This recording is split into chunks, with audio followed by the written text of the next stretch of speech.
გამარჯობა, ეთერშია დღის ამბები 4-ზე, მე ვარ ჟურნალისტი დიანა ტრაპაიძე. ნაციონალური მოძრაობა და ქართული ოცნება ხელს ერთმანეთისკენ იშვერენ პირადი ცხოვრების ამსახველი ვიდეო კადრების გავრცელების შესახებ. ვინ იდგა კადრების გავრცელების სათავეში, მე ველოდები პასუხს ამ შეკითხვაზე, ამბობს ეკა ბესელია. როგორც ის აცხადებს, ეს დასაწყისია საქმის და არა დასასრული. ველოდები გამოძიების შემდგომ ნაბიჯებს, იმიტომ რომ აქ თავარი არის გარდა გამავრცელებელი პირებისა, ის ვისგანაც წამოვიდა ეს დანაშაულებრივი განზრახვა.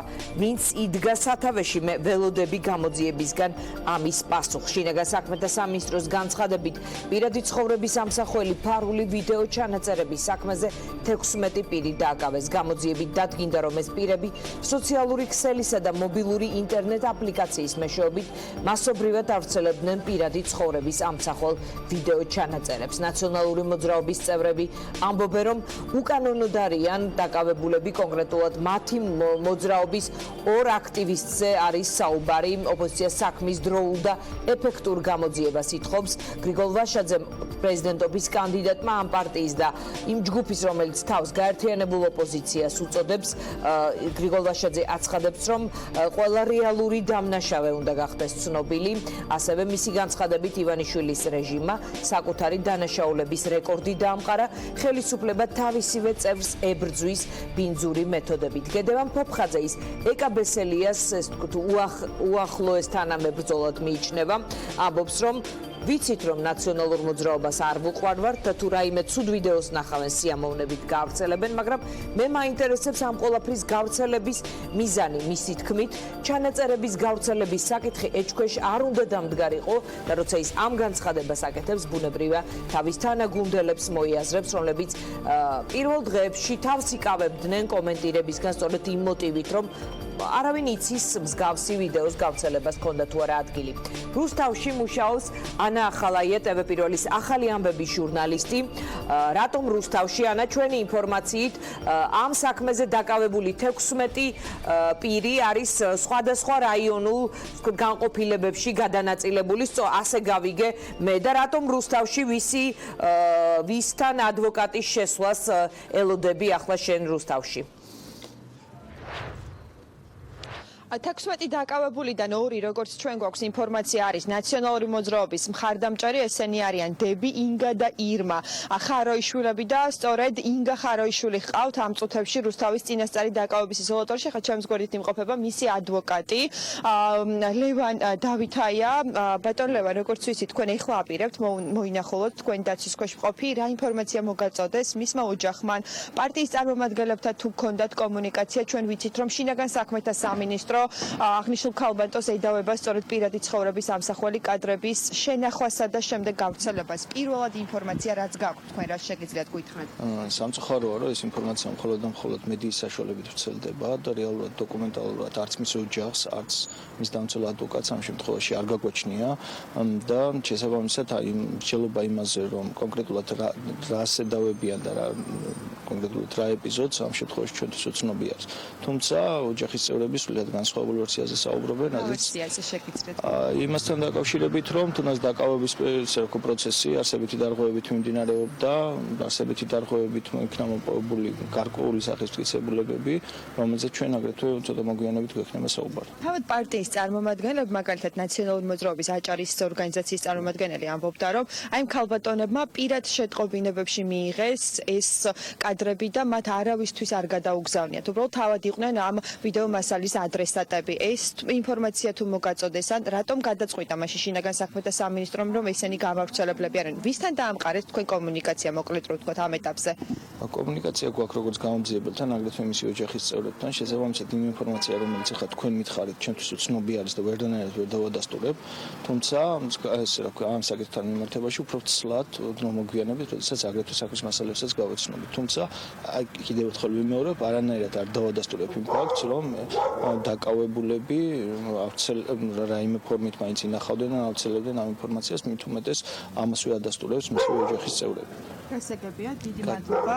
დიდი მადლობა ბატონ ლევან, თქვენ პირდაპირ ეთერში უსმენდით ლევან დავითაიას, რომელიც როგორც უკვე აღნიშნე, იმ 16 დაკავებულიდან ერთ-ერთის კონკრეტულად ინგა ხოროიშვილის უფლებადამცველია, ის სწორედ ამ წუთებში შედის წინასწარი დაკავების იზოლატორში, მოინახულებს მისი დაცვის ქვეშ მყოფს და სავარაუდოდ უფრო მეტ ინფორმაციასაც მოგვაწოდებს მას შემდეგ, რაც დატოვებს აღნიშნულ შენობას. მოკეთ, კითხვა დარჩა მაინც, ქონდა თუ არა მას მობილურში ეს ვიდეო, ან გადაუგზავნა თუ არა ვინმეს, იმიტომ რომ ადვოკატი აცხადებს, რომ ასეთი რამეს ადგილი არ ქონია, თუმცა ჩანდა აი ამ ინტერვიუს დროსაც, რომ მან ბევრი არაფერი იცის ამ საქმის შესახებ, სავარაუდოდ ის შემდეგ მოგვიანებით თავისი დაცვის ქვეშ მყოფთან გასაუბრების შემდეგ იტყვის ალბათ უფრო მეც. ანა, დიდი მადლობა, ანა ახალაია იყო ჩვენი სტუმარი, ის გვესაუბრებოდა პირდაპირ ეთერში. მოვისმინოთ ახლა კომენტარები, რომელიც დღის მანძილზე გაკეთდა.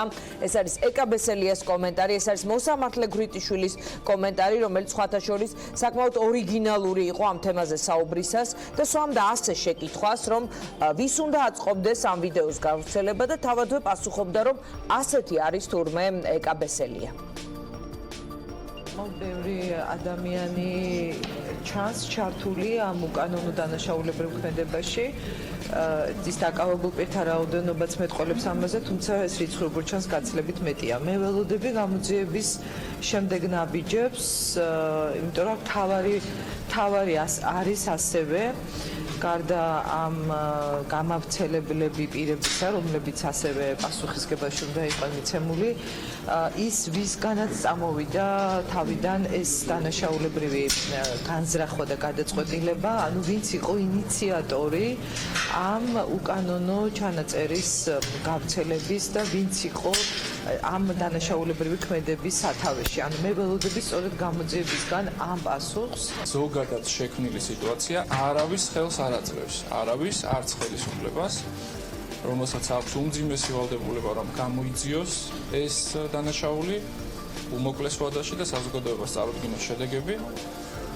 არ აძლევს ეს ხელს, ასევე ვთქვი, რომ სასამართლო ხელისუფლებას ეს არანაირად არ აძლევს ხელს, ეს არის დამღუპელი თუ დამტკიცდება რაიმე ფორმით სასამართლო ხელისუფლების რომელიმე წარმომადგენლის კავშირი ამ ბინძურ დანაშაულთან.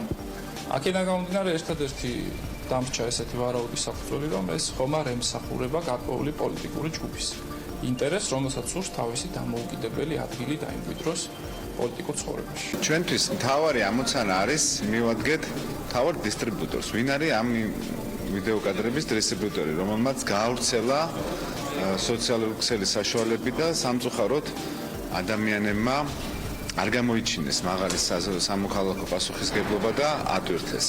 ჩვენთვის მთავარი ამოცანა არის ვინ არის ამ კადრების პირველი წყარო. შესაბამისად, სანამ ჩვენ არ გვექნება ამომწურავი პასუხი შინაგან საქმეთა სამინისტროდან, რომ იცით რა არის, ჩვენ უკვე დავაკავეთ მთავარი წყარო, ამიტომ გამოძიება არ იქნება დამთავრებული. ივანიშვილის ეგრეთ წოდებულმა ხელისუფლებამ, სინამდვილეში კი მაფიოზურმა დაჯგუფებამ თავისივე სიბინძურის და სიმდავრის რეკორდები მოხსნა. საქართველოში დღეს თავისუფლად ცხოვრება კი არა, სუნთქვა არის შეუძლებელი იმ სიბინძურის გამო, რომელიც სამთავრობო სტრუქტურებიდან მოედინება. მაშინ, როდესაც ჩვენ სახელმწიფოში უმძიმესი, უმძაფრესი ეკონომიკური, პოლიტიკური და სოციალური კრიზისი არის, ეგრეთ წოდებული ხელისუფლება იმით არის დაკავებული, რომ თავისი პოლიტიკური მიზნებისთვის თავისივე წევრს ებრძვის პირადი ცხოვრების სამსახველი უკანონოდ მოპოვებული ვიდეო ჩანაწერით. ჩვენ სტუდიაში სტუმრად ყავს გედევან ფოფხაძე, მე მას მივესალმები. მადლობა რომ ხარ ჩვენთან ერთად. თქვენი კომენტარი აღვიქვი ასე, რომ თქვენთვის არ არის ნაციონალური მოძრაობა მთავარი სამიზნე, როგორც ეს თქვენი თანაგუნდელების, ზოგიერთი თანაგუნდელის განცხადებებში ჩანს. იცით რა, ხა ზოგადად თუ ნაციონალური მოძრაობის ხელისუფლებაში ყოფნის დროს შეიქმნა ეს კადრები, მაგ ვიცით და ეს თემა ამოწურულია ჩემი აზრით. ახლა აღარ არის მე მგონი ამაზე საუბარი აქტუალური და ვინმესთვის საინტერესო. ფაქტი არის, რომ დღეს ჩვენი ხელისუფლების პირობებში ამ კადრებით და მსგავსი მეთოდებით პოლიტიკოსებს ებრძვიან ამ შემთხვევაში უმრავლესობის წევრებს და ეს არის საგანგაშო ამაზე უნდა ვიფიქროთ ჩვენ და ახლა კი არ უნდა განტებებისვაც კი არ უნდა ვეძებოთ, არამედ რეალური წყარო უნდა ვეძებოთ აი ესეთი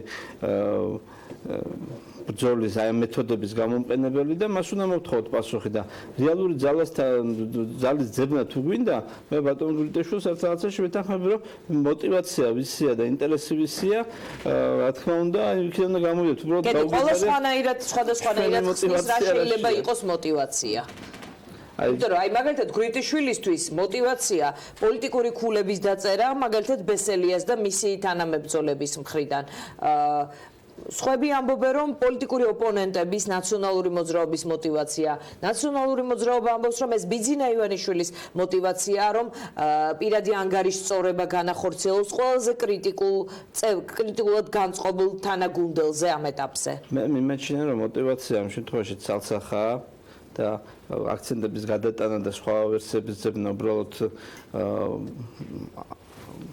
არასწორია და იმ ადამიანებთან ხალხი აღარ შევა პოლემიკაში ვინც ამას აკეთებს ვიღაცის ინტერესი ამ შემთხვევაში არის ის რომ პირველ რიგში ეკაბესელია გახდეს სამიზნე და ის დაისაჯოს თუ რაღაცა ისეთი უხერხული განწყობა შეუქმნან საქმიანობასთან მიმართებაში და მე უკვე ნებისმიერ სხვა ადამიანებსაც ეს იყოს ნიმუში აი ეკაბესელიამ ამოიღო ხმა აქტიურობს პოლიციას პრინციპულ პოლიციას იკავს აი თუ თქვენც იგივეს აპირებთ, იცოდეთ რომ თქვენს მიმართაც იქნება რაღაცა მსგავსი გამოყენებული და აუტკივარი თავი ყველა არ აიტკივოთ. ეს უკვე განხორციელებული ქმედება, ის შანტაჟად ვერ გამოდგება, შანტაჟი არის ვიდრე გამოაქვეყნებ მაგალითად.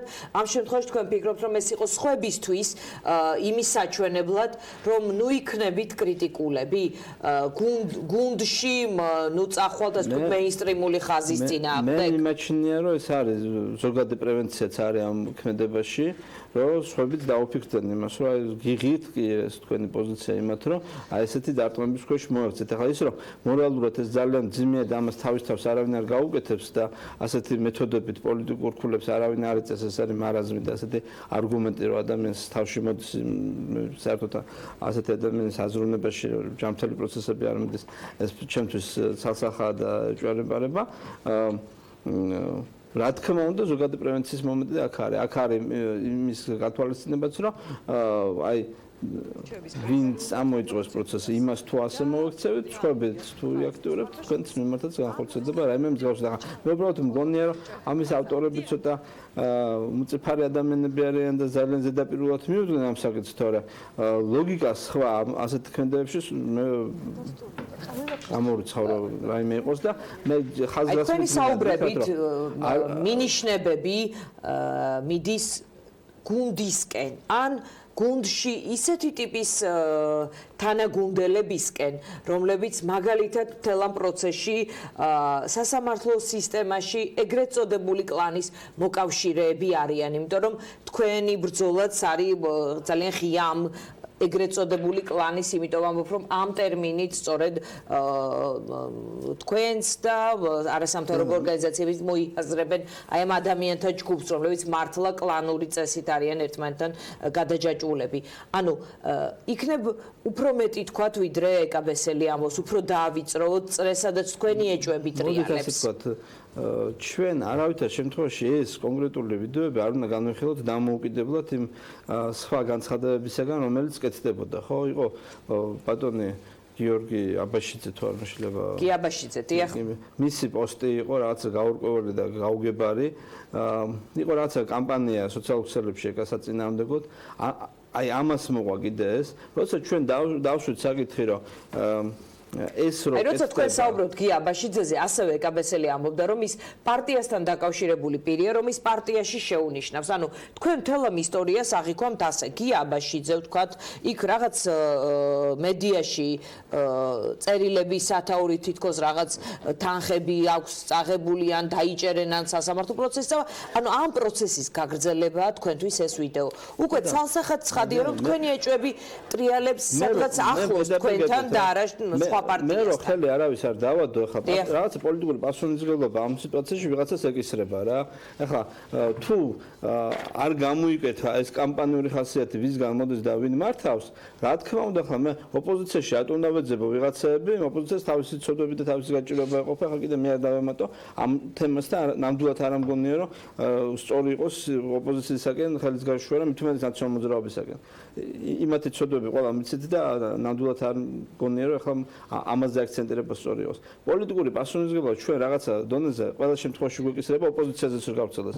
მით უმეტეს თუ უმრავლესობის წევრზე და ქართული ოცნების ერთ-ერთ ლიდერზე ვრცელდება მსგავსი კომპრომატები, გუნდს აქვს ვალდებულება რომ იზრუნოს იმაზე რომ აი ეს კამპანია ვისგან მოდის და როგორ გაჩნდა საერთოდ და რა პროცესია, აი ამაზე გაიცეს პასუხი და ჩვენ ეს საკითხები უმრავლესობის თომაზე დაყენებული და ველოდებით ჩვენი კოლეგებისგან, ჩვენი თანაგუნდელებისგან არა რაღაცა ნიშნის მოგებებს და გაურკვეველ ქვეტექსტებით რაღაც განცხადებებს, არამედ რეალურ პასუხს იმაზე, რატო წარმოებს ეკაბესელეს წინამდე კამპანია. თქვენ ფიქრობთ რომ სახელები და გვარები როგორ გითხართ?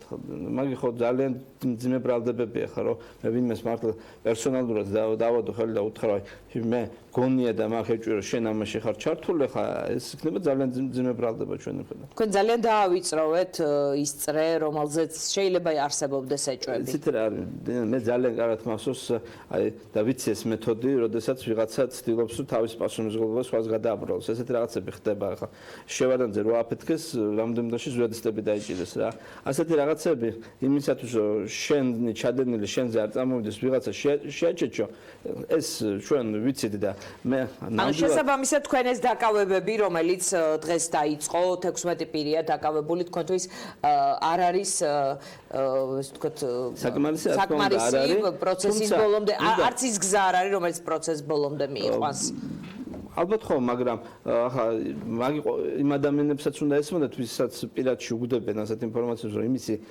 გასაჯაროება და გარეთ გამოტანა დანაშაულია, ახლა ეს იმ ხალხს უნდა ესმოდეს. მე არ ვიცი რა პასუხისმგებლობა იქნება მათ მიმართ, მე არ ამგონია ძალიან მკაცრები უნდა ვიყოთ, მაგრამ მეორე მხრივ პრევენციისთვის და იმისთვის, რომ რაღაც სამოქალაქო სტანდარტი ჩამოყალიბდეს იმისი, რომ არ შეიძლება გავრცელება არ დანაშაული. როცა შენ ვიღაცამ ჩაგიგდო პირადში, შენ ამას თუ ასაჯაროებ, ეს არის დანაშაული და შენ ეს უნდა იცოდე. ამიტომ იმ 16 ადამიანის მიმართ ვინც არის დაკავებული, მე არ ვიცი კონკრეტულად მათ ვინ ჩაუდგა როგორ მოხდა ეს ყველაფერი, მაგრამ მათაც უნდა ესმოდეთ, რომ რაც მათ გააკეთეს მაგალითად დღეს ასევე ამ გადაცემაში კარგად აუხსენით მაყურებელს, რომ ყველაფერი რაც ასეთი ტიპის ვიდეოების მოძრაობას ეხება, ერთი ადამიანისთვისაც კი მის გაზიარებას, ინბოქსში შენახვას და ასე შემდეგ, ეს არის დასჯადი და ისინი ფრთხილად უნდა იყვნენ აუცილებლად შეიძლება ძალიან შემთხვევით გახდნენ აი ამ ამბის, აი ამ დანაშაულის თანამონაწილეები. თქვენ ელოდებით უმრავლესობის ხდომას, რომ შიგნით გაარჩიოთ ეს ამბები და ეს თქვენთვის არის მართლაც რაღაც კამპანიის გაგრძელება თუ ელოდებით შინაგან საქმეთა სამინისტროს ქმედებას ამ მხრივ? ჩვენ უმრავლესობის შეხვედრები კიდე გვექნება და გვაქვს წესრიგში და მე მგონია რომ ეს ყველას კარგად უნდა ესმოდეს რომ თუ ჩვენ სასამართლო სისტემაზე საუბრობთ და მართლა არანაირად არ გვინდოდა არცაც რომ ამ ძირითადი თემიდან გადასულიყო აქცენტები სხვა რაღაცებზე აი არანაირად არ არის ჩვენ ეს მომგებიანი და სასურველი, მაგრამ ისიც ძალიან კარგად გვესმის, რომ თუ ამ პროცესის პარალელურად სასამართლო მსჯელობის პარალელურად ასეთი რაღაცები გამithარდა, ეს ამ პროცესის მიმართ ნდობასაც დაკარგებს და ჯანსაღი აღარ იქნება ეს პროცესი. ჩვენ როცა ვამბობთ, რომ სასამართლოში არის რაღაცა პრობლემები, ეს პრობლემები არის იქამდე, რომ იქ შეიძლება თუ არ ჩამოყალიბებულა უკვე შეიძლება ჩამოყალიბდეს კლანი, რომელიც სასამართლოს მოერგებს თავის თავზე და თავისთავად ეს იქნება ინსტიტუციონალური პრობლემაც, კორუფციული საფრთხეებიც, საზოგადოებისთვის სამართლიანობის მიღების პრობლემაც. ესე იგი, ეს არის, რა ვიცი, კონცეპტუალური და მე ვიტყოდი ისტორიული პრობლემა ქვეყნის, რომელიც თუ დღეს საფუძვლად არ გადაწყდა, ჩვენი შვილების და მომავალი თაობის პრობლემად გადაიქცევა. თუ ამ თემის პარალელურად წავიდა საუბარი იმაზე, რომ ვინც განსხვავებას ამასთან მიმართებაში იტყვის და გამოვა ცოტა კრიტიკული პოზიცია და მით უმეტეს ეკას პოზიცია ამ საკითხთან დაკავშირებით გადამწყვეტი და განსაზღვრელი იყო მთელი ამ პროცესის შეჩერების, თუ მათ მიმართ განხორციელდება ტერორი, შავი პიარი, კამპანიური ხასიათის თავდასხმები, ხო? ეს პროცესი აზრს დაკარგავს. ჩვენ მაშინ რომელ არგუმენტებზე უნდა ვილაპარაკოთ? ახლა თუ უნდა ვიღაცას მოისმინოს ჩვენი პოზიცია სასამართლოსთან დაკავშირებით, ჩვენ მზად ვართ ვასაბუთოთ. თუ ამის პარალელურად დაიწყო ჩვენი ტერორი საზოგადოებრივ სივრცეში, მაშინ ჩვენ სხვანაირი არგუმენტები და სხვანაირი ლექსიკა და სხვანაირი თეორია გვჭირდება უკვე, იმიტომ რომ გამოდის, რომ ვიღაცისთვის იმ მოსამართლეების თემა და თუნდაც აი კლანის ინტერესების დაცვა უფრო მნიშვნელოვანია, ვიდრე ქვეყანაში დემოკრატია და საერთოდ რაიმე პოლიტიკური სივრცის შენარჩუნება. გიორგი მიქაუტაძე ამბობს, რომ სიცრუეა და ჩვენ ვისმენთ განცხადებებს, თითქოს სასამართლოდან მოხდა რაღაც დაცული ინფორმაციის გაჟონვა. ამ ხრივ ჩვენ შეიძლება ეჭვის სამიზნედ ყავდეს სასამართლოც. ეცეთ რა არის ხა ბატონ მიქაუტაძე სრული უფლება აქვს, რომ თქვას, რომ ის გამორიცავს ასეთ რაღაცას, მაგრამ როცა ვარაუდები ჟღერდება, ამ ვარაუდის უფლებას ხა ჩვენ ხარ ვამბობთ, რომ კონკრეტულად ვინმეს ადანაშაულებთ. სად იყო ეს ჩანაწერები, რა სივრცეში იყო, ვის მიუწვდებოდა ხელი, იმაზეა საუბარი და ერთ-ერთი სივრცე არის სასამართლო სივრცე, რომელიც მიქაუტაძე ამბობს, რომ ეს დალუქული იყო, მე იურისტებთან გადავამოწმე, გამოკვლევა მტკიცებულებების არ ხდება სააპელაციო სასამართლოში, შესაბამისად ვიდეოს არავინ გახსნიდა სააპელაციო სასამართლოში, თუმცა ის იყო მტკიცებულებად პირველ ინსტანციაზე, ასე რომ ხელმისაწვდომი იყო ის პირველ ინსტანციაზე, დალუქვას რაც შეეხება, ეს არის ის, რომ სააპელაციაში არ ხდება მტკიცებულებებთან შეხება. გასაგებია, მაგრამ თუ ვიღაცა დანაშაულის ჩადენას აპირებს და აპირებს გაავრცელოს და დანაშაულის პირველი ნაწილია ლუქის ახსნა და მე ახალი ლუქის გაკეთება, მაპატეთი და ეს ამ ვერსიას არსებობის უფლება აქვს და გამოძიება ეს ვერსიაც უნდა განეხილოს. ახლა ეს ვინმეს მოწონს თუ არ მოწონს? ეს წინააღმდეგობა მოსამართლეების მხრიდან პოლიტიკურ პოლემიკაში ჩართვა, მათი აი ამ ველში შემოჭრაც გაფიქრებინებთ, რომ ასეთი რამის შესაძლებლობას დასაშვებია. რეაქცია ოპონენტის მხრიდანაც იქნებოდა, რომ ვიღაცას ეთქვა, რომ ეს არის ბინძური მეთოდები და თუ ვინმე ამ მეთოდებს იყენებს, ეს არის მიუღებელი. ეს უნდა ეთქვათ მათაც რა. ახლა ამ შემთხვევაში იმის მტკიცება, რომ ეკაბესელეს თვითონ აინტერესებდა ეს ასეთი რაღაცის გაჟღერება სასამართლოს მხრიდან კი არა, პოლიტიკური ოპონენტის მხრიდანაც არ არის სწორი. აი, ხო არის რაღაც საკითხები, რაც სოლიდარულები უნდა ვიყოთ და უნდა შევთანხმდეთ, რომ ოპოზიციის წევრზე თუ მსგავსი რაღაცა გავრცელდება და ყოფილა საქართველოში ეს პრეცედენტები, ვისაც კი მქონდა რაღაცა ღირებულებებზე პრეტენზია, უმრავლესობიდან ყველამ დავაფიქსირეთ ჩვენი სოლიდარობა, დაუგიმეთ, ახლა რომ დაგვეწყობა საუბარი იმაზე, რომ ეს ოპოზიციას თვითონ უნდა რომ ხელისუფლებას ჭირკი მოწყოს, ეს არ არის სწორი არგუმენტი და ასე საკითხის დაყენების მორალური უფლება არავის არ აქვს. ამიტომ მე მგონია, რომ ვინც დღეს ეკაბესელიასთან და იმ ადამიანთან სოლიდარული არ არიან, ვინცაც თავს ესხმიან ასეთი ბინძური მეთოდებით, ის ადამიანები უკვე მორალურად გადიან რაღაცა სივრციდან და ეს უკვე პრობლემაა და თუ სასამართლოს საერთოდ პოლიტიკურ სივრცეში შემოვა და პოლიტიკურ განცხადებებს გააკეთებს და პოლიტიკური დღესასწაული ექნება, მე მიმაჩნია რომ ამით მოხდება მათი დელეგიტიმაცია და იუსტიციის საბჭო მაგისგან ძალიან. კარგით, თქვენ შემდეგ ჩვენი სტუმარი უნდა იყოს ხათუნა სამნიძე, რომელიც დღეს ერთ-ერთია იმ პოლიტიკოსთა შორის, ვინც პირდაპირ იერიში მიიტანა, მოკეთ ამის ჩამდენ პირად მოიხსენია ბიძინა ივანიშვილი. ხო, ახლა მე მაინც მგონია რომ ასეთი კატეგორიული განცხადების უფლება ჩვენ არ აქვს და როგორც ჩვენ ოპონენტებს უწუნებ საქციელს და მგონია რომ ასეთი კატეგორიულობა უხერხული არის ზოგადად მე თუ მტკიცებულებები არ მაქვს ადამიანს ასეთ რაღაცა დავაბრალო ძალიან დიდი ბრალდებაა და მე მაგიტომ გეუბნებით რომ ასე პერსონიფიცირებას ამ ბრალდებასთან მიმართებაში მე თავს შევიკავებდი. ხო თუ ხათუნას აქვს რაიმე მტკიცებულებები და ამატებით, თუ ზოგადად მორალურ პასუხისმგებლობას გულისხმობს, ახლა სამწუხაროდ ეს ვიდეო ჩანაწერები იმდენად ხელმისაწვდომი გახდა ბევრი ადამიანისთვის, რომ ხელიდან ხელში გადიოდა და ისეთ ხალხს ჩაუვარდა ხელში, რომელსაც არ უნდა ჩავარდნოდა და მე მაინც მგონია იყო ამის შესახებ საუბარი გუნდის შიგნით, ვიდრე ახლა მაგალითად ბესელიას შეეხება და ეს ამბავი თუ იყო, იმიტომ რომ ჩვენ გვახსოვს ასევე ფრაგმენტი იმ პრესკონფერენციიდან, რომელსაც ვესწრებოდით სამი ჟურნალისტი, სადაც დაიფიცა ივანიშვილმა, რომ ეს ისტორია და ისტერია და ეს ამბავი, რომელიც 2016 წელს მოხდა, მას არ ახსოვს. ცითად ჩვენ გვაქვს გარკვეული პოლიტიკური პასუხისმგებლობა ხელისუფლებაში მყოფ ადამიანებს იმაზე, რომ ესეთ რაღაცები არ ხდებოდეს.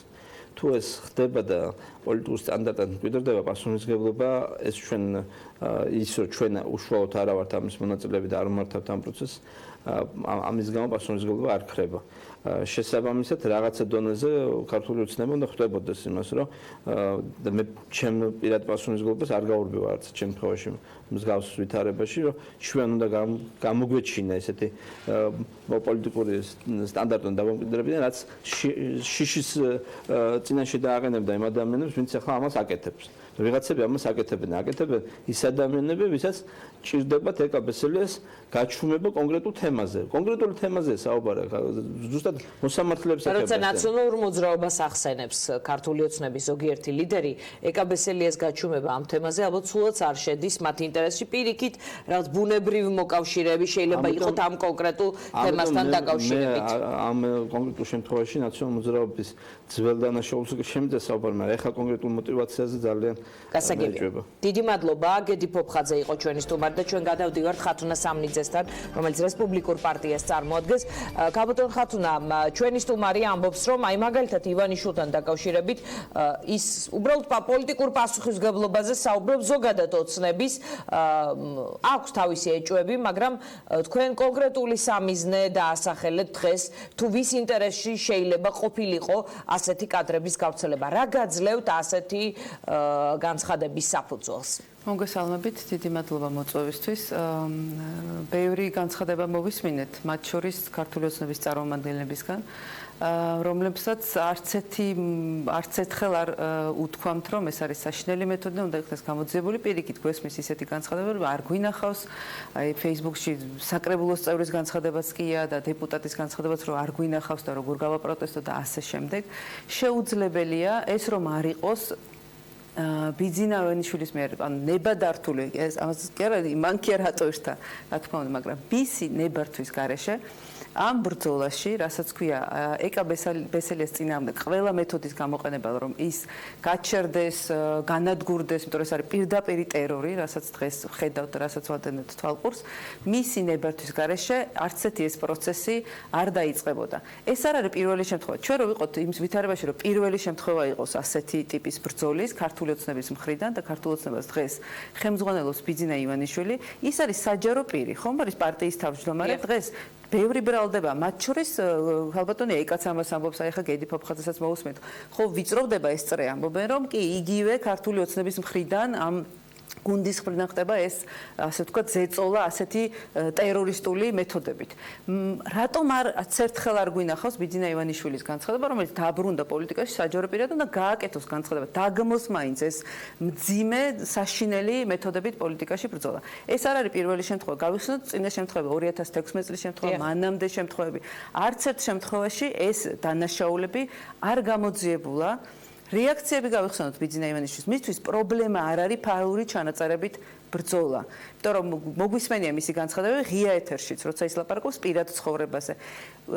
გავიხსენოთ ღარიბაშვილის დროიდან მოყარებული იმ კადრების განადგურება, იმის გამო რომ ამ ხელისუფლებას ძალიან დიდი პასუხისმგებლობა, იმის გამო რომ ეს განადგურება ამ კადრების, ასე ვთქვათ, რაღაც პიარ აქცია იყო და არავინ არ იცის. რა იყო იმ დისკებზე, კიდევ რამდენი ჩანაწერი არსებობს, ეს ერთი, მეორე გავიხსენოთ პრემიერი რამდენიმე პრემია, ანუ მათ შორის ღარიბაშვილის და კვირიკაშვილის განცხადებები.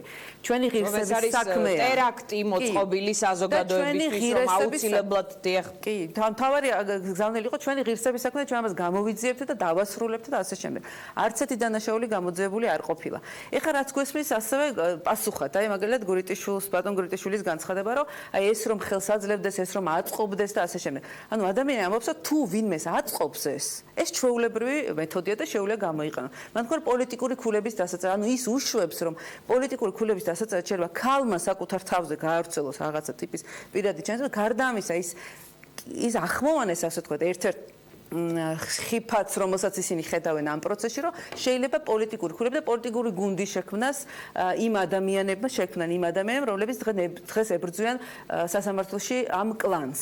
ანუ ის უშვებს, რომ ფულების დაწერა, ხალხის მოზიდვა და სწორედ ამის წინააღმდეგ დღეს იყენება მან საშინელ მეთოდებს, ამ ტერორს, რომ გაანადგურონ ეს პროცესი. გარდა იმისა, რომ გაანადგურონ ცალკე აღებული პოლიტიკოსი ქალი, ვინც შეძლო და წინ აღუდგა ბიძინა ივანიშვილის ნებას, მე მესმის, რატომ არ ასახელებს ქალბატონი ეკა და ბატონი გედიას პირდაპირ იმას, რომ ამ პროცესის უკან მთავარი დამკვეთი ამ ყველაფრის და არა ისინი, ვინც მიიღო ინბოქსში და მე სისულელით უცოდინრობით თუ ასე შემდეგ კი ეს დანაშაულია, მაგრამ გადაუგზავნა ვინმეს და გაავრცელა და ამის გამო არიან დაჭერილი. ამიტომ დამკვეთს ვერ ასახელებენ, არ ასახებენ, იმიტომ რომ ძალიან რთულია წლების მანძილზე ქალბატონი ეკა იყო მთავარი, ასე ვთქვათ, ინტერესების გამტარებელი ბიძინა ივანიშვილის.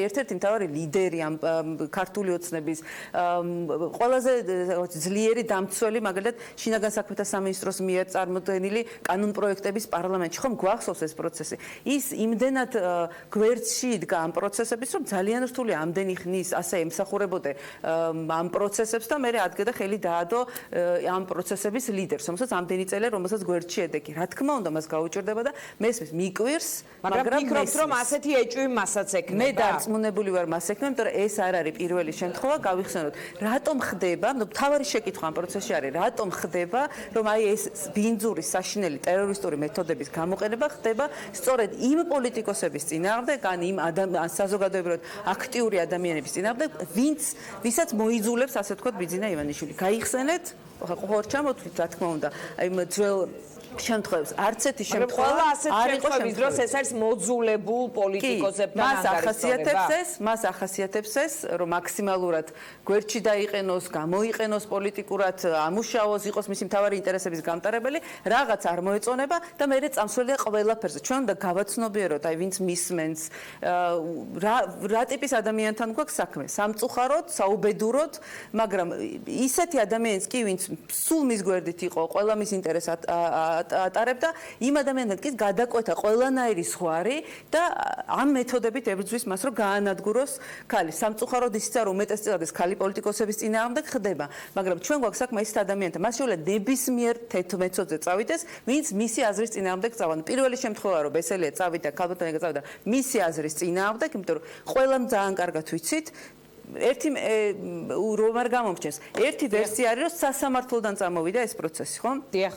ვინმე შეერა დღეს, რომ სასამართლომ იმ კლანზე, რომელსაც თავად ლაპარაკობს ბატონი გედი და ქალბატონი და მთელი არასამთავრობო სექტორი და მთელი პოლიტიკური სპექტრი, რომელიმე იმ მოსამართლეთაგანი გაბედავს რაიმეს ბიძინა ივანიშვილის ნებართვის გარეშე. ამის გვჯერა, ჩვენ ხო სწორედ ამაზე ვლაპარაკობთ, რომ ყველა ეს მოსამართლე არის ბიძინა ივანიშვილის, ასე ვთქვათ, ყურმოჭრილი მონა და ყველაფერს შეასრულებს და სწორედ ამიტომ იცავენ ამ მოსამართლებს. სწორედ ეს არის ერთ-ერთი დასტური, რომ თუ ამ მოსამართლებს ერთმანეთში გადაბმულია ყველაფერი. თუ ამ მოსამართლებიდან მოდის, რასაც ამაზეც პასუხისმგებლობა ივანიშვილს აქვს. ისინიც არიან პირდაპირ დაკავშირებული ბიძინა ივანიშვილთან. მთელი ეს პროცესი სამწუხაროდ ეს ბრძოლა, ეს ამ მეთოდებით ბრძოლა ჯერ კიდევ როგორ ვხედავთ, ეს ხელისუფლება თulis რომ ამ მეთოდებით ბრძოლა გამოუვა. მიუხედავად იმისა, რომ ნახარ 2016-ში ამ მეთოდებმა არ იმუშავა, ხედავთ რომ საზოგადოების რეაქცია როგორია, მედიის რეაქცია როგორია, პოლიტიკოსი ქალების რეაქცია როგორია, თუმცა ვერ ვხედავ ისეთ სოლიდარობას, რომელიც უნდა არსებობდეს და იმედი მაქვს, რომ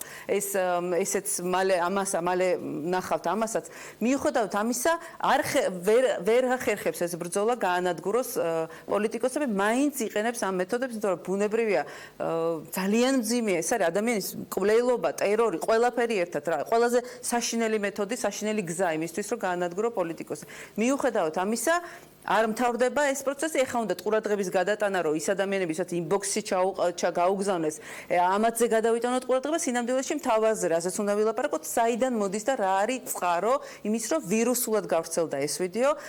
ეს ვიდეო განადგურებული უნდა ყოფილიყო და თავიდან გამოჩნდა და რატო ჩნდება სწორედ მაშინ, როდესაც ვინმეს წინააღმდეგ უნდა ბრძოლა ბიძინა ივანიშვილს და უნდა რომ გააჩეროს რომელიმე პოლიტიკოსი. ანუ რამდენიმე საკითხია, ერთი ქალბატონ ხათუნა, თქვენ იყავით დიდი დრო გავიდა მას შემდეგ, მაგრამ იყავით კოალიციის წევრი, პოლიტსაბჭოს წევრი, პოლიტიკური შეკრებების და შეხვედრების დროს ეს თემა თუ იყო შიდა განხილვის თემა, თავი, იმიტომ რომ იყო ასეთი კომენტარებიც, რომ თითქოს ირჩეოდაო მთავრობის ხდომებზე და პოლიტიკური შეკრებების დროს ასეთი ვიდეოების არსებობა შიდა გარჩევის საკითხიც იყო, ასეთი ტიპის კომენტარებიც მოვისმინე ამ დღეებში. არა, მე ვერ დაგიდესტურებთ, მე ვიყავი პოლიტიკური საბჭოს წევრი, რომელსაც ხელმძღვანელობდა პრემიერ-მინისტრი, მაშინ უკვე ამ საბჭოს წევრი ბიძინა ივანიშვილი თავად არ იყო. ასეთი პოლიტიკური საბჭოების შეხვედრების, არა სამთავრობო და უმრავლესობის შეხვედრების, არამედ ამ პოლიტსაბჭოზე მე არასდროს არ მომისმენი ამ ტიპის საუბარი. სხვა შემთხვევაში დარწმუნებული ვარ, არ ყოფილა ესეთი შემთხვევა, მაგრამ ის რომ იცით რატომ ერთ-ერთი არგუმენტი, რატომაც მთელი ეს ქართული ოცნება ამაზე პასუხი გაიხსენეთ, ასევე ციხის კადრები და წამების კადრები როგორ აჩვენებდნენ ამ კადრებს ქუჩაში ღია ეკრანზე მოსახლეობას ქართული ოცნების წარმომადგენლები. ესეც ხომ დასტურია იმის, რომ ამ ხელისუფლების წარმომადგენლებისთვის ბევრისთვის არაფერს არ წარმოადგენს ამ ტიპის კადრების, ძალადობის კადრების, იმიტომ რომ თუ ლაპარაკობთ ფარულ ჩანაწერებზე, ციხის ძალადობის კადრები, უნდა დავინახოთ ეს პარალელი, იქ თუ ხედავთ ამ ძალადობას, აქაც არის ტერორი და ძალადობა, როდესაც ქალის პირადი ცხოვრების ჩანაწერებს აქვეყნებენ, მამაკაცად პირად ცხოვრებას ამზეურებენ.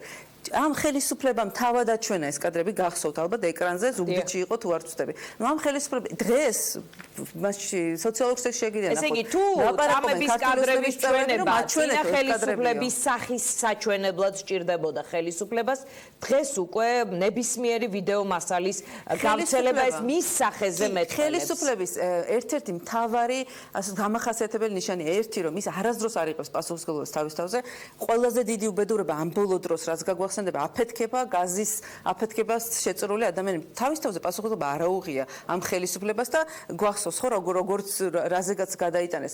არც ერთი პირადი ამ კადრების ჩანაწერების დროს ადრე მას არ აუღია პასუხისმგებლობა. მხოლოდ აცხადებენ ჩვენი ღირსების საქმე და ჩვენ ამას გამოვიძიებთ.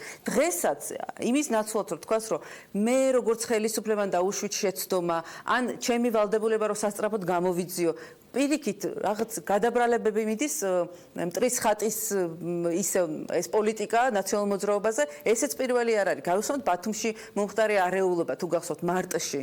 რაზეც საშინელი კადრები, საშინელი პირველი რაზეც გააკეთა კომენტარი, მაშინ ბატონმა კვირიკაშვილმა გამოჩნდა თუ არა ძალიან გვიან, თქვა რომ ნაციონალურ მოძრაობის მოწყობილი, ან ამ ხელისუფლებას ხასიათებს აცილება თავის პასუხისმგებლობის, თავიდან ბოლომდე გადაბრალება რაღაც რომელიღაცა ოპოზიციურ პარტიაზე, განსაკუთრებით წინახეთ 9 წელი, ეს 9 წელის წელი ხო? გადაბრალების პოლიტიკა იყო ამ შემთხვევაშიც გამოყენებული, დღეს ასეთი განცხადებები კეთებოდა. დიდი მადლობა. და ძიმე პერიოდში უბრალოდ თავარია საზოგადოებას ყველას უნდა გვახსოვდეს, ჩვენ გვაქვს საქმე ისეთ პოლიტიკურ ძალასთან, რომელიც არ დაიხევს უკან არც ერთი მეთოდის გამოყენებისგან, რომ დარჩეს, ასე ვთქვათ, იბრძოლოს თავისი ოპონენტების წინააღმდეგ და დარჩეს ხელისუფლების. თორე ეხლა ხო თავარი ამოცანა ამ ხელისუფლების სამწუხაროდ, როგორც ყველა ხელისუფლებას ემართება მეორე ვადაში არის, იზრუნოს საკუთარი ძალაუფლების შენარჩუნების.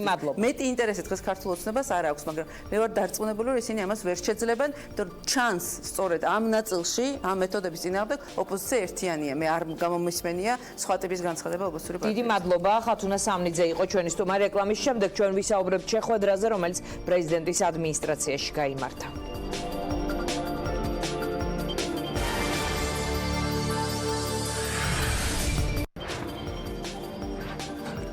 პრეზიდენტს არ გააჩნია საკანონმდებლო ინიციატივის უფლება, მაგრამ ეს არ ნიშნავს, რომ ჩვენ რაიმე მიმართულებით ცვლილების საჭიროება დავინახეთ, არ მივიტანოთ იქამდე.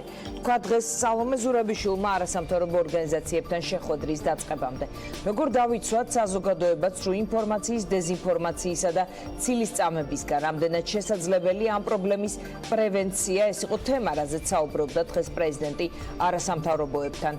ცილისწამებასთან დაკავშირებით დამატებითი რეგულაციების შემოღება საჭირო არ არის, ამბობენ არასამთავრობო ორგანიზაციების წარმომადგენლები. ერთ-ერთი ვინც ესწრებოდა დღევანდელ შეხვედრას არის ნატა ძველიშვილი, რომელიც ახლა იქნება ჩვენი სტუმარი და გვეტყვის კონკრეტულად რაში მდგომარეობდა პრეზიდენტის ინიციატივა. ზოგადად თეზისის დონეზე ასეთი რა მან საახალწლო მილოცვის დროსაც თქვა და შემდეგ ეს იქნა გამეორებული ხელისუფლების სხვა წარმომადგენლების მხრიდან. ამ შემთხვევაში ის რაზე საუბრობს, რა უნდა იყოს არსი მისი ინიციატივის? მოგესალმებით. დიანა, პირველ რიგში უნდა ვთქვათ ის, რომ პრეზიდენტი ამ შეხვედრას არ დასწრებია, ის მოგესალმა და მოსალმების შემდეგ მან დატოვა შეხვედრების ოთახი, რაც ძალიან მოულოდნელი იყო ჩვენთვის, იმიტომ რომ ჩვენ გვეგონა, რომ პრეზიდენტთან სასაუბროდ მივდიოდით. ყოველ შემთხვევაში მივდიოდით იმისთვის, რომ გაგვეგო რას აპირებს პრეზიდენტი ამ მიმართულებით. და ვინ წარმართა შეხვედრა თქვენთან? შეხვედრა წარმართა ძირითადად მისმა ადმინისტრაციის წარმომადგენლებმა, მათ შორის იყო დიმიტრი გაბუნიას, მითი საპარლამენტო მდივანი და ჩვენ აღმოჩნდა სრულიად მოულოდნელი ფორმატი ჩვენთვის, იმიტომ რომ ისინი ელოდებოდნენ ჩვენგან გარკვეულ მოსაზრებებს, მაგრამ სიმართლე გითხრათ, მე არ ვიცოდი რა მოსაზრება უნდა გამომეთქვა იმაზე, რაზეც ვფიქრობ, რომ პრობლემა არ არსებობს. მათ წამოწიეს ეს საკითხი, მათ მიაჩნიათ ეს პრობლემა და შესაბამისად მათგან ველოდებოდი ჩვენ კონკრეტულ წინადადებებს. ისინი კი ამბობდნენ, რომ მსგავსი წინადადებები მომზადებული ჯერ არ არის და სწორედ ჩვენთან შეხვედრის შემდეგ ჩამოყალიბდებიან რა მიმართულებით წავიდნენ. მე პრეზიდენტმა რა თქვა თავის მისალმებაში, თავის მოკლე სიტყვაში, როგორც მივხვდი ასეთი ფორმატით შემდგარა დღევანდელი შეხვედრა. მოგესალმათ ფაქტობრივად. დიახ, მოგესალმა ფაქტობრივად, მართალი ბრძანდებით. თუმცა საბოლოო ჯამში ამ შეხვედრის მიმდინარეობისას, რაც გავარკვიეთ, ერთი არის ის, რომ არ იგეგმება სისხლის სამართლის კოდექსში გადატანა ცილისწამების, ანუ ადამიანი არ დაისჯება საკუთარი გამოხატვისთვის და ციხეში არ წავა, ეს თქვეს სასახად, თქვეს რომ მათთვის მნიშვნელოვანია გამოხატვის თავისუფლება და ის სტანდარტი, რაც დღეს გვაქვს ქვეყანაში და ჩემი წამოსვლის შემდეგ მე თქვენთან მოვდიოდი, შეხვედრა ჯერ დასრულებული არ იყო, როგორც ჩემმა კოლეგებმა მითხრეს, საბოლოო ჯამში, რაც გამოიკვეთა არის ის, რომ ადმინისტრაცია აპირებს მტკიცების ტვირთი შეატრიალოს, მარტივად რომ აუხსნა ჩვენს აუდიტორიას ეს რას ნიშნავს. თუ რამეს დავწერან ვიტყვი, მევე უნდა ვამტკიცო მისი სისწორე. დიახ, დღეს მოქმედი კანონმდებლობით თუ კი მედია საშუალება მაგალითად თქვენ გაავრცელებთ ინფორმაციას, როგორი კორუმპირებული არის რომელიმე მთავრობის წევრი, მას თუ კი მიაჩნია რომ ცილი დასწამე და არასწორი იყო ეს და მიადგა ზიანი, უნდა წავიდეს და ამტკიცოს რომ ეს იყო არასწორი. მაგრამ თუ კი მტკიცების ტვირთი შეტრიალდება, მოუწევს მედია საშუალებას ირბინოს სასამართლოში და ამტკიცოს რომ რაც კი ეთერში გაუშვა, მაგალითად ყველაფერი არის სიმართლე. ცხადია ეს არის ჩვეულებრივი ბერკეტი, კრიტიკული აზრის საწინააღმდეგო და რა თქმა უნდა ეს მიმართული იქნება იქითკენ რომ გამოიწვიოს თვითცენზურა. ძალიან კი ცდილობდნენ დღეს რომ მე თქვა ხაზგასმით რომ ისინი არ აპირებენ აი ამ სტანდარტის გაუარესებას, მაგრამ ჩვენ გვაქვს ძალიან პრინციპული პოზიცია, მიგვაჩნია რომ ნებისმიერი ცვლილება, რომელიც იქნება შეტანილი კანონმდებლობაში და რაც ეხება გამოხატვის თავისუფლებას, დააზიანებს დღეს არსებულ სტანდარტს. და აქვე ძალიან მნიშვნელოვანია მე რა კითხვებიც მქონდა, როდესაც პრეზიდენტი საუბრობს იმაზე, რომ რა თითქოს არის ცილისწამების დიდი მასშტაბი დეზინფორმაციის და ასე შემდეგ, გამოიყენეს თუ არა ის არსებული მექანიზმები, მან და მისმა გუნდმა, რაც დღეს გვაქვს ქვეყანაში, ხო? მიმართეს თუ არა სასამართლოს, არც ერთი საჩივარი ცილისწამებაზე არ შესულა. არსებული მექანიზმიც იძლევა დაცვის საშუალებას, თავდაცვის საშუალებას და ისინი ამ მექანიზმებს ამაზე გსურთ საუბარი არ იყენებენ და რაღაც ახლის შემოღების ინიციატივით ახალზე მხოლოდ მაშინ უნდა ვისაუბროთ, თუ კი დავრწმუნდებით, რომ არსებული არ მუშაობს, ხომ? როდესაც მედია საშუალების მიმართ აქვთ პრეტენზია, მათ შეუძლიათ მომართონ ქარტიას, იგივე მაუწყებლობის თვითრეგულირების ორგანოებს. TV პირველსაც აქვს შექმნილი და ყველა მაუწყებლობას კანონი ავალდებულებს ამას. არსებობს საარჩევნო კოდექსში ჩანაწერი, როდესაც წინა საარჩევნო პერიოდში არ შეიძლება გარკვეული ტიპის გამოხატვა იყოს გამოყენებული ერთმანეთის დისკრედიტაციისთვის.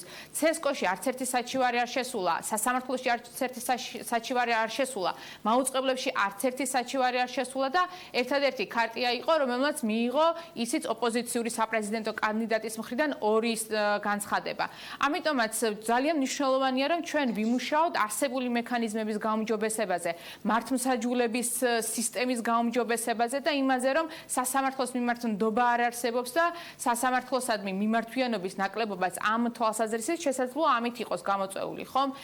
და ისე გამოვიდა ამ შეხვედრიდან, რომ თითქოს ახლა იკვლევენ ამ საკითხს, არა და როდესაც პრეზიდენტი განცხადებას აკეთებს, მე ვფიქრობ, რომ იქამდე უნდა იყოს გამოკვლეული აი ეს პრობლემები, ის ხარვეზები იდენტიფიცირებული უნდა იყოს და სწორედ ამის შემდეგ უნდა გააკეთოს პრეზიდენტმა განცხადება, რომ თითქოს და ცილისწამება რეგულირებას საჭიროებს. აქვე ძალიან მნიშვნელოვანია ის, რომ ერთმანეთში არის არეული სხვადასხვა ტიპის გამოხატვები. მაგალითად, ცილისწამება აბსოლუტურად განსხვავდება დეზინფორმაციისგან, შეურაცხყოფისგან და არ ვიცი, სიძულვილის ენისგან. ეს არის სხვადასხვა ტიპის ასე ვთქვათ, ფრაზები, გამოხატვები, რომელიც არ შეიძლება ერთიანად იყოს დარეგულირებული, ხომ?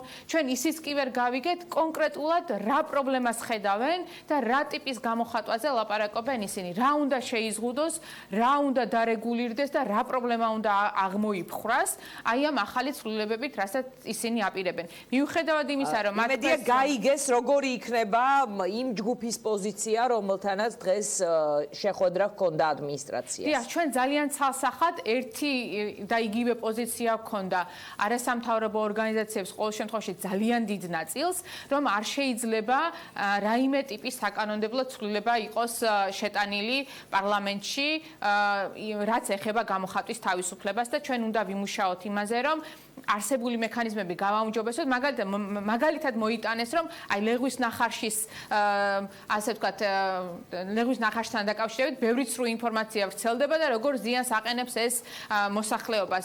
გეთანხმებით, რომ ძალიან ცუდია, როდესაც მოსახლეობა იჯერებს, რომ ლეღვის ნახარშის შესაძლებელია რუჯი მიიღოს, მაგრამ ეს არის განათლების საკითხი, მედია წიგნიერების საკითხი, ინტერნეტ წიგნიერების საკითხი და არა კანონმდებლობაში შესატანი რაიმე ცვლილების განსახილველი და მიზეზი.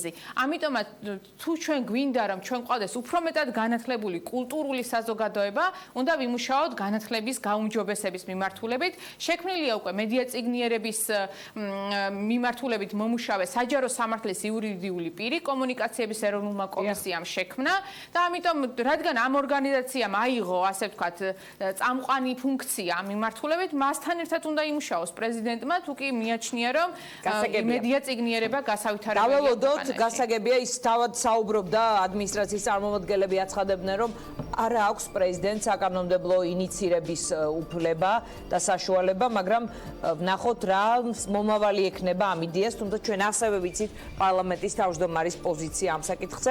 დიდი მადლობა ნატა ძველიშვილი იყო ჩვენი სტუმარი, ეთიკის ქარტიას წარმოადგენს. დღის ამბები ამით დასრულებულია. ჩვენ ერთმანეთს შევხვდებით ორშაბათს, თუმცა მანამდე ასევე დღეს პირველებში მე და ვახოსანაიევი ვიმუშავებთ თქვენთვის. დროებით.